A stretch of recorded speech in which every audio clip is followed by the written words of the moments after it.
What's the average room rate you're getting in Kingston on Thames for that? Well, all of ours are en suite, so we get an average of £1,000 a room. Total cost, so there was £750 purchase price, so the cost including stamp duty was 802, and then the refurb was 221, so we spent just over £1 million. Just over £1 million, okay. So what were you able to refinance, and what was the value, and how much you were able to pull out? It was revalued at 1.15 million. At the accelerator, you just get amazing information about all the different strategies that you can do. But I was still convinced that for me, high-end HMOs or co-living was definitely what I wanted to pursue. So I began to, investigate my own area. We found a property in Kingston upon Thames, specifically where we live. It was a probate, and so I went to view it, and that was how we found it, through Rightmove. So hello and welcome to another one of my 100K Club interviews. This is where I interview one of our mastermind students who's been incredibly successful in implementing the strategies such that they're now earning at least over £100,000 profit every single year from their property investing. I'm delighted today to welcome Jennifer Wiltshire. Jennifer, hello, how are you? Good, Simon. Good, Simon. Thank you for inviting me to speak. Well, my pleasure. And, I know you've got a really fascinating story. You've done incredibly well. You're investing. I know it's going to really inspire many, many people. So I'd encourage everyone to listen carefully. We're going to talk a bit about your journey, about some of the deals you've done, how you've done them, what you've done, some of the numbers, and it's going to be amazing, inspirational, and people are going to learn a huge amount, I'm sure, because I've heard your story many times, Jennifer. So why don't we give everyone a little bit of an introduction and explain what's your background? What do you do before you started investing in property? Okay, so I was in the oil and gas industry for my whole career up to the end of 2017. And then unfortunately, the oil price crashed and I lost my job. So I then had to figure out, what would I do? And I was looking for other jobs in oil and gas. But in the meantime, I'd actually started going to a Female Property Alliance meeting in London. And it was at that you came to speak, Simon, in the summertime of 2018. And I was so impressed with what you were talking about. You were talking about HMOs and, various other strategies. So I signed up to come to your foundation course, which I did that in November of 2018, and instantly knew, right, I know exactly what I'm going to do now, because I had been floundering a bit trying to figure out, how to replace my income, because I was a high earner, and I was thinking, right, this makes complete sense. I totally understand that. So after that, I decided to go on to the accelerator course that you run, and I did that in February of the following year. And then at the accelerator, you just get amazing information about all the different strategies that you can do. But I was still convinced that for me, high-end HMOs or co-living was definitely what I wanted to pursue. So I began to, investigate my own area. And then it was actually just after I'd been at Accelerator, there was Strategy Implementation Live in March. And that is when I decided for sure to sign up for Mastermind. And I started Mastermind 27 in April of 2019. Right. So you did a whole load of due diligence, came and checked us out. And I think when people want to check out training, actually coming in and doing things at a small level yourself is the best thing. You see if you like the trainer, if they resonate, and all our courses that you've just mentioned all have money back guarantees anyway. So you put your toe in the water, come and test it out. And obviously you did that and realized that what we talked about was what you wanted to do. And obviously you mentioned obviously you went to the London Female Property Alliance. So you're based in London, and a lot of people say, well, hang on a minute, surely HMOs don't work in London because it's too expensive. So I know you wanted to invest locally. Why don't you want to invest further afield? To be perfectly honest, I did not want to be trailing around, all over the country looking after my investments. But not only that, in the due diligence that I did, I really was able to prove to myself that it could work in London, and not work, but work actually at a really high level. Because I knew the product that I wanted to produce. And I knew that I didn't have to, travel all over. But one of the biggest things as well for me, for London investment, is the capital gain as well. So not only was I able to demonstrate that I could get really good cash flow, but I knew that investing in property in London would give me really good capital appreciation. So that was also a key factor for me. Great, good. And I think that's going to really assure a lot of people who are in London or expensive cities that yes, it can be done. Yeah. You might need to alter your strategy. Now, obviously, one of the things you can do if you want to get HMOs, you can go and buy existing HMOs, but I think you struggle to get the kind of return if you do that. So you did it the other way, which is what I think you do in expensive cities. You buy a property that buy hopefully below market value. You spend some money completely refurbing it, increase the value, then refinance to take some, or if possible, all of your money out. So should we talk about your first HMO you did, just the numbers on that, if that's okay, just so people can put it in their mind and understand that.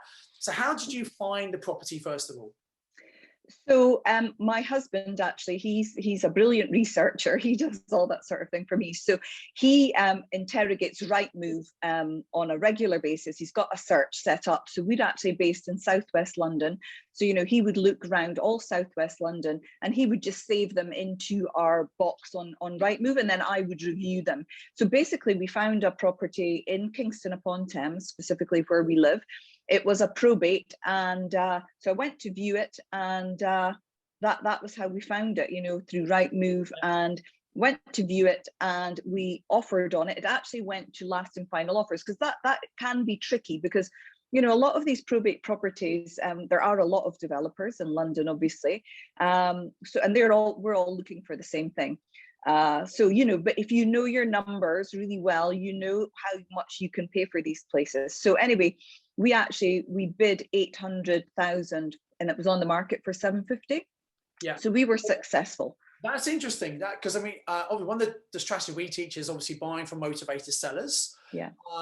But actually, a mistake people sometimes make is they think they have to buy at a discount.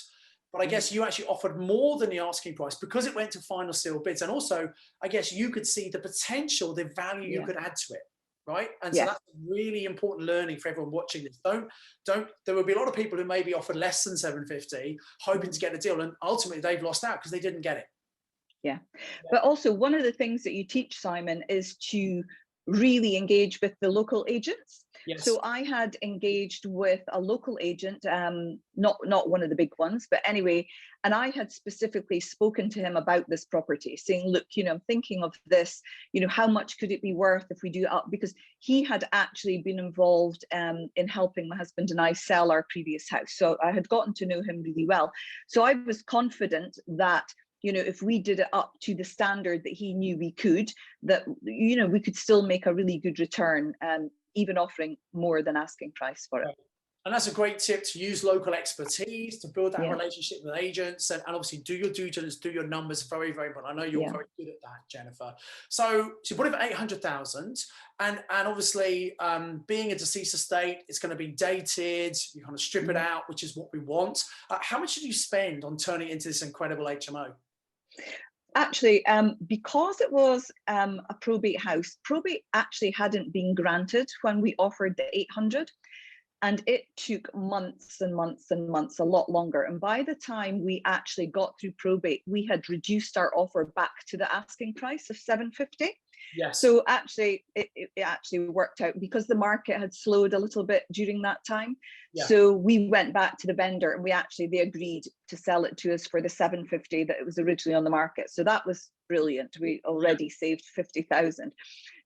We actually spent 221,000 refurbing it, but that was a loft extension, a rear and side extension, and a complete back to brick. So literally nothing was left of the house as it originally was. And that 221, that also included furnishing it as a really high-end HMO. So that wasn't just refurbing the house. That included everything that we spent on the property. That was stamp duty and everything included there. Yeah, that was that. So total cost. So there was 750 purchase price. So the cost, including stamp duty, was 802. Yeah, and then the refurb was 221. So we spent 2.2. A million. just over 1 million. Just over 1 million, yeah. Okay, so fantastic. And then what was the end value? Because obviously one of the things when you're doing this, that the buy, refurbish, refinance model, the BRR model, what were you able to refinance? And what was the value and how much were you able to pull out? It was revalued at 1.15 million. Yeah, wow. Okay, that's great. And then you have to remortgage and probably pull out your deposit and some of your building costs. Yeah. Yeah, exactly. Yeah. And then how many beds was it? So that was a 7-bed. We applied for the sui generis planning permission, so we got that. So yeah, it was 7 beds. So yeah, 2 on the ground floor, 3 in the first floor, 2 in the loft. Great, and obviously very, very high end. So what's the average room rate you're getting in Kingston on Thames for that? Well, all of ours are en suite, so we get an average of £1,000 a room. Yeah, £1,000 a room, and it's interesting because obviously some markets, an HMO might only get 300, 500, but it's knowing the market and what demand is, and obviously an HMO, the benefit for someone moving in is all the bills are included. So that paying £1,000 to live in a lovely house, although they've got a shared kitchen and thing, but they've got their own private ensuite, that's probably much cheaper than someone living in a grotty little studio where they'd have to pay all the bills as well. And so it's more cost effective, even though it's £1,000 a month, right? Absolutely, it completely is. It is, because that was one of the due diligence things I carried out, was looking at the price of studio apartments, even 1-beds, and you're lucky if you even get a studio for 1,000, to be honest. And on average, you're looking at easily more than £300 a month for your bills and stuff, easily. So makes complete sense. For the tenant, not even more cost effective, but actually it's probably a better living environment because although they got their room and they've got, I guess, the living room, they've got a large kitchen diner maybe, and I know you do a very high spec. So and so importantly, having taken off the mortgage costs and the management, the maintenance, and all the bills that we pay as an HMO landlord, what's the profit that this property generates for you every single month? So net profit is just over £3,500 a month. So this is one property, the first HMO you did, giving £3,500 profit. And if you think about it, that might be more than many people earn in a month from a full-time job. Yeah. And yet you've got that in your very first HMO. That's incredible, isn't it? I was very pleased. People might say, well, that's all very well, but that's probably just a fluke, Jennifer. You just done one of these. Well, it's not a fluke, is it? How many of these you got now? I have 3 now. I have 3. And they all give about the same kind of cash flow, don't they? Same kind of profit. They all give the same cash flow. So just from these 3 HMOs that give £3,500 profit each month, that's 10,500 a year. That's £126,000 profit, which is why you're in the 100K club. £126,000 profit per year from just 3 properties. That's incredible. It is incredible. It is incredible, which is why I want to build a nice big portfolio of them. Absolutely. Did you think before you started Mastermind that you would ever get to that level so quickly? Absolutely not so quickly. I knew that listening to you that anything was possible for sure, but I did not expect to be here already, for sure. Yeah, and obviously, full credit to you. You obviously invested in yourself. You were very clear what you wanted, very focused. I know you worked really hard. We're not saying this is easy by any stretch of the imagination, but if you wanted to, you could sit back and enjoy that for the rest of your life. But I know you want to do more, and I know you didn't just do HMOs. You also did some development. So let's talk a little bit about the development you did with Jennifer. Yeah, so it was a bit of a fluke, really, because we lived across the road from a bungalow, and I knew instantly it had huge potential because it was actually on a double plot. So technically, there really should have been 2 houses. It was the only bungalow in our street. And as it happened, because my husband was so diligent at looking on Rightmove, we had actually moved out of the street, and we were actually almost buying a house in Fulham again to do up. But he called me and he said, "You'll never guess what's on the market." And so that afternoon, I viewed the property and I offered asking price. So it was on the market for $850, and I offered asking price immediately. Yeah. But of course, I wasn't the only one who realized the potential. Yeah. They had a lot of interested parties there. So basically that also went to last and best and final offers. So we offered 905. So again, 55,000 more than asking. Yeah. But already, as soon as I knew it was up for sale, I mean, I was quickly able to throw some numbers together and just knew, that was not an issue at all, offering over asking for that. And so we were successful in that property as well. And I think you make a really good point there, Jennifer. I mean, obviously, it helped that you knew the property because you'd lived across the road from it previously. Yeah. Obviously, you were still doing that research on Rightmove to find deals, and your husband spotted it and found it. Yeah. But when you saw it, a lot of people they'll dither, they'll overthink things, they won't take action, and they just frankly miss out. And as you said, in London, there is competition. There are other people. You've got to be quick, haven't you? You've got to be decisive. Absolutely. And move quickly. Otherwise, you're going to miss out on the great deals, aren't you? Yeah. But also, just a quick add that the estate agent who was selling it was also the chap that I have a really good relationship with. So in the negotiation with the seller, he was able to help a lot. I mean, at the end of the day, of course, we paid the most money, but only by a fraction, actually. Yeah. But he was able to explain to the seller that I lived in the street, that, I lived in Kingston, and, how the sort of thing that I did. So, I think that really helped, because as you know, Simon, sometimes people don't always take the highest bid. They're interested in who's actually buying the property. So. Yeah, and I think you've done exactly the right thing, getting the agent on site. So you knew the agent, you performed with the agent before, that's important. Yeah. The agent can sway, and he said, obviously you were slightly the highest, but even if you're not the highest, the agent can put a good way and say, actually, this buyer, you should go with them because I know them, they're going to deliver. This higher offer, well, they might not perform. And at the end of the day, every seller wants to sell, right? And they want certainty and peace of mind. So getting the agent on board, as you've done, Jennifer, is a really good tip to help you do that. Yeah, absolutely. Yeah. So let's talk. So you bought it for 905. And then what was the plan? It was on 2 plots. So what was the plan for the property? So the plan was, I engaged actually a really good architect who I knew had done a similar thing before. So again, I had never done new builds. So, I was going to take all the help I could get. Yeah. So, but it was clear that we could build 2 semi-detached houses on it, in a similar fashion to what was already on the street.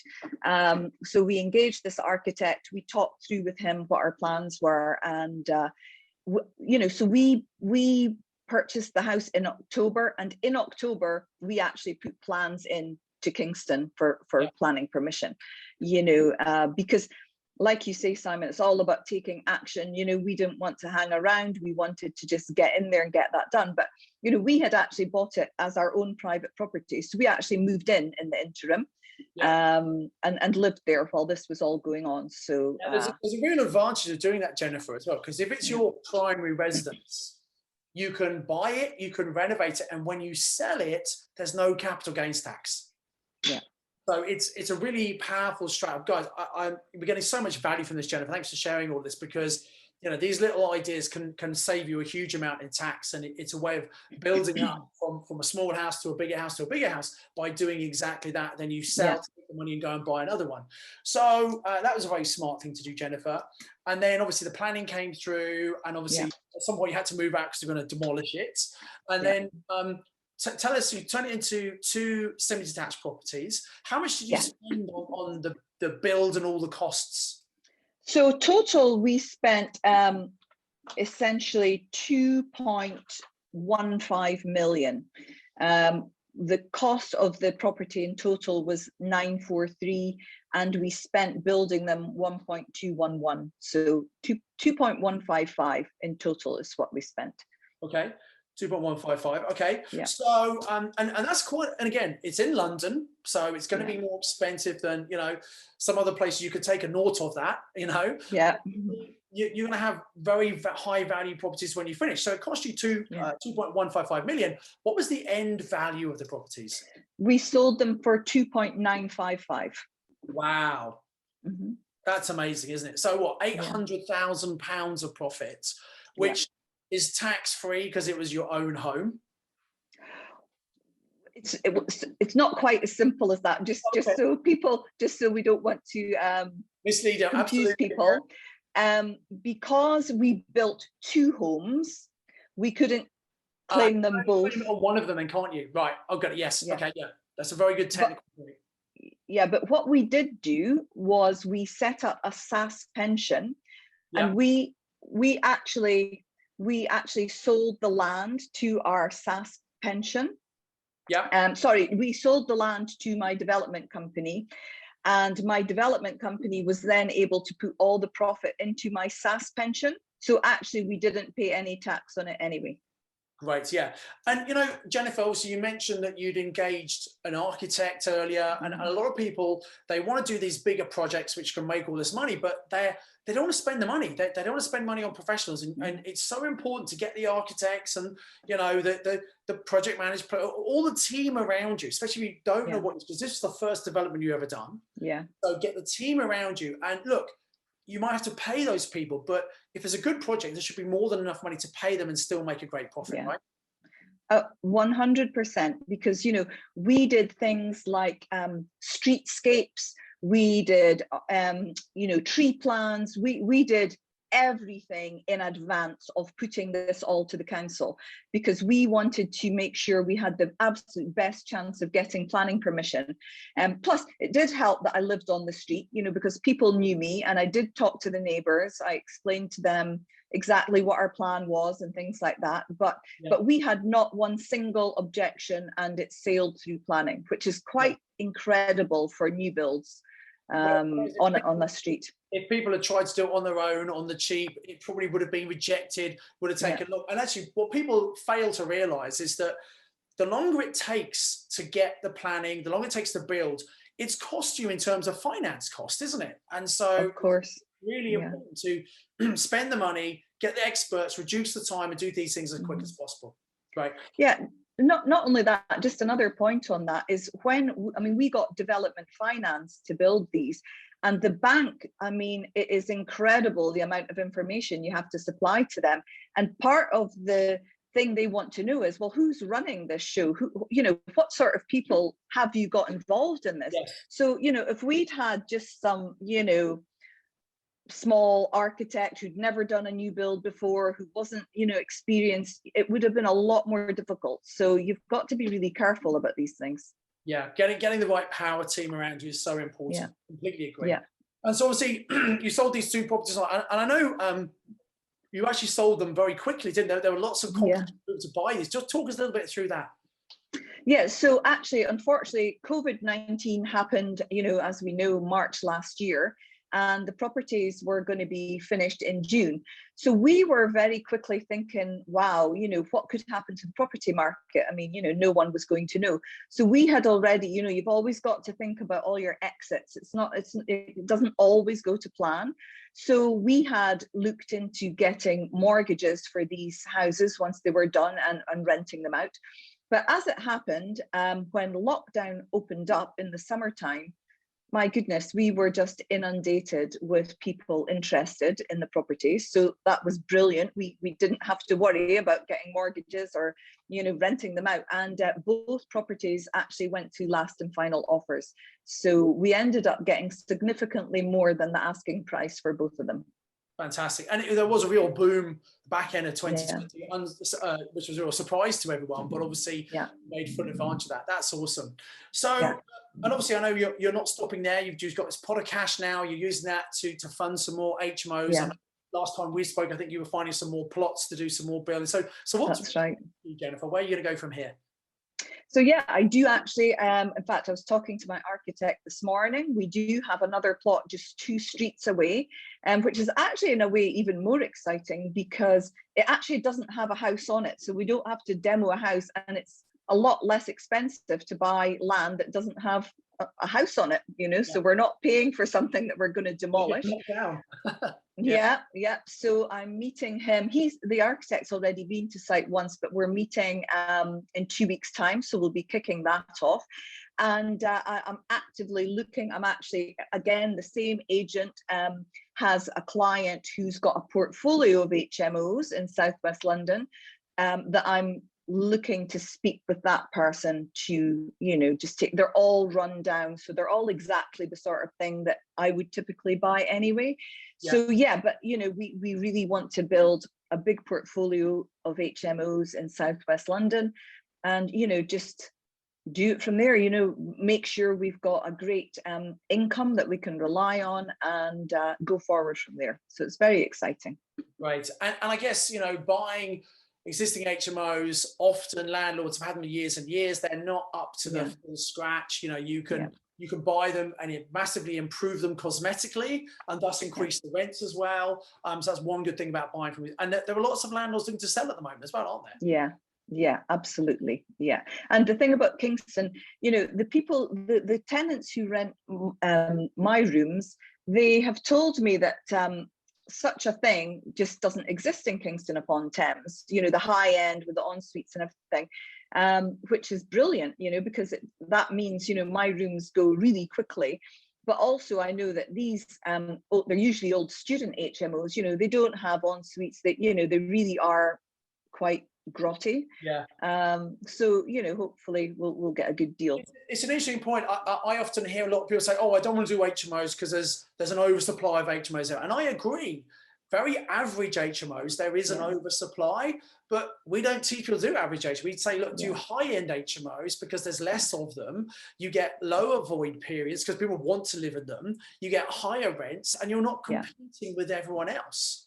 So yes, there is an oversupply in most places of average stock, but you want to make sure yours is better than average. I know you do very, very high standard.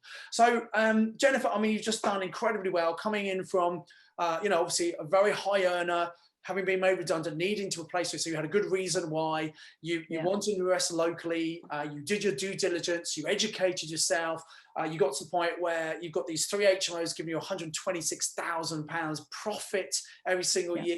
You must on that development of those 2 properties, £800,000 one-off profit as well, which you did in a very tax efficient way. Just amazing results, Jennifer. In case, and I'm sure this has been so inspiring, but in case people are sitting there thinking, oh, I couldn't do that. Have you got a couple of tips and hints that you can share with people just to inspire them and give them a start to get going?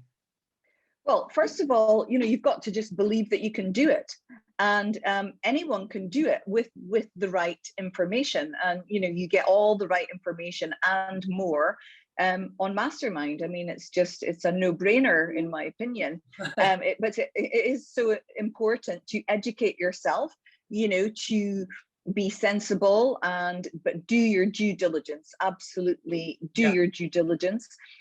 Make sure that your cash flow is really robust, because that can just ruin any project if you haven't figured that out correctly. And, you know, go for it, believe in yourself, and surround yourself with people that will help you, because that's exactly what all my Mastermind colleagues do. We chat regularly.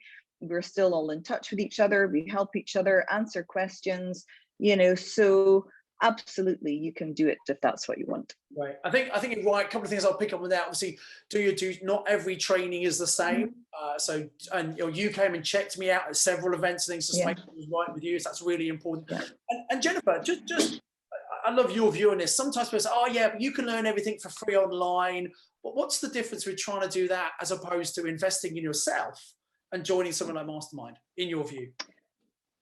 Well, first of all, we get, you know, up close and personal with you, Simon. You know, it's just incredible the knowledge that you've got.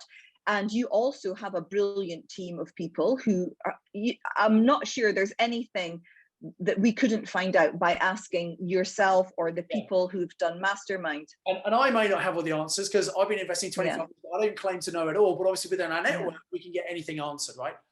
Yeah, absolutely. And I think what makes the biggest difference to me is everyone's honest.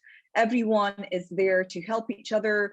We are there to, you know, obviously help ourselves, create a future for ourselves. But, you know, some of these online things, personally, I find a bit sleazy. That's not my thing. And I just really enjoy the atmosphere of Mastermind and the caliber of people who are on it.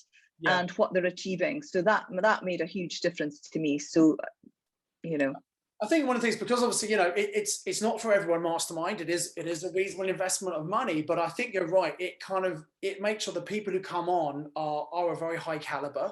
Yeah. To be able to afford to do so, to people who want to invest in themselves, who see the value of that, and you're kind of buying a seat at the table at that very qualified group of people who are all committed to get great results, and they all support you. And I know, Jennifer, you were very generous with your time and help, and it's not just about me and the other trainers, it's about everyone in the group working together and helping each other, isn't it, no matter what their experience is?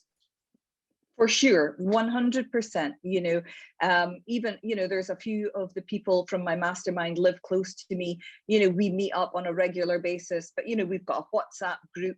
We are linked in with the other mastermind groups. And honestly, it really is. It's amazing. There will always be someone who will help you, or, you know, you can just run ideas by them. You could say, oh, will you come and look at this house for me? Will you, you know, all sorts of things. And equally, you know, I've gone, people who are not in my area but are interested, I've gone and viewed houses for them. I've given them my opinion, you know, so it really is very much a collaborative environment where everyone really wants everyone else to do well. Yeah, and although obviously Mastermind is a year, it's kind of like, it's not just about being a year, it's about a springboard for the rest of your life, really, I guess, isn't it? Of course, absolutely, definitely. And I know you've got some lifelong friends from it as well. Yeah. So Jennifer, thank you so much for your time. I really appreciate it. I think it's been incredibly inspiring. You've just done so well, and I look forward to keeping an eye on you and seeing the amazing progress you're making on an ongoing basis. And great to have you in part of the community still, and helping and sharing with people. And thanks for your time today. I think it's probably really inspiring. So thank you so much, and I look forward to seeing you soon. Thank you, Simon. I appreciate it. Thank you, Jennifer.